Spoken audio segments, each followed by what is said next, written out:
How often have you heard your English teacher banging on about language form and structure? Too often, right? But what do they actually mean? Well, structure is about the way a poem is sequenced, the order of the stanzas, what happens first, what happens next, that kind of thing. Form is to do with the way that the poem is set out on the page. Is it split into stanzas? Is there a particular type of poem, like a sonnet? Is there a rhyme scheme? Is there a regular rhythm? What we're going to focus on today is how to write about form.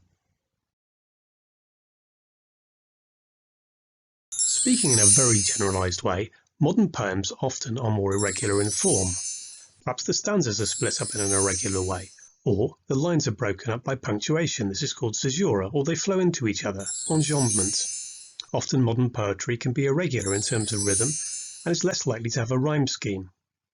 If they lack these things, we call this free verse. In contrast, older poems are more often split into regular stanzas. They can be set out with regular patterns to the lines and involve regular rhythms such as pentameter or tetrameter. Older poems are more likely to rhyme, but they don't always. Forms of older poems can be quatrains, which are 4-line poems, or blank verse, which is a non-rhyme poem written in iambic pentameter. Of course, this is very generalised. Writers in the 17th century, for example, such as Shakespeare, liked to experiment with blank verse. They used techniques like caesura and enjambment to break up the flow of their poetry, to make it more conversational. So how do we actually write about form? Let's have a look. So let's say you're writing about a poem which seems to be irregular and not to have much form. If it's quite a depressing poem, a lack of form might create a sense of chaos or disorder. If it's more upbeat, a lack of form might create a sense of freedom or fluidity. Let's have a look at some examples.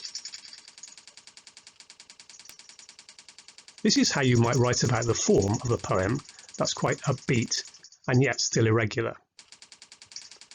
In this next example, this poem is also irregular, but it's a more downbeat poem. This is how you might write about the form there.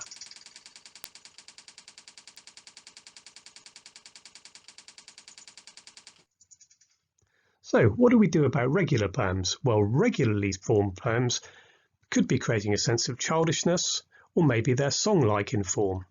Alternatively, a form can create a sense of restraint. Here's how you might write about a regular poem.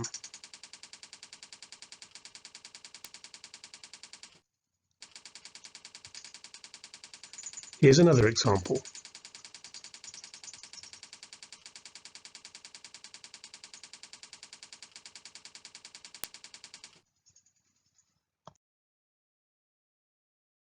So, does the poem have a regular form or an irregular form?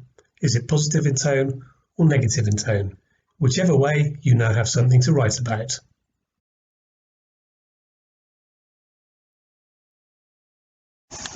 Tune in next time for Mr.E's English Hacks.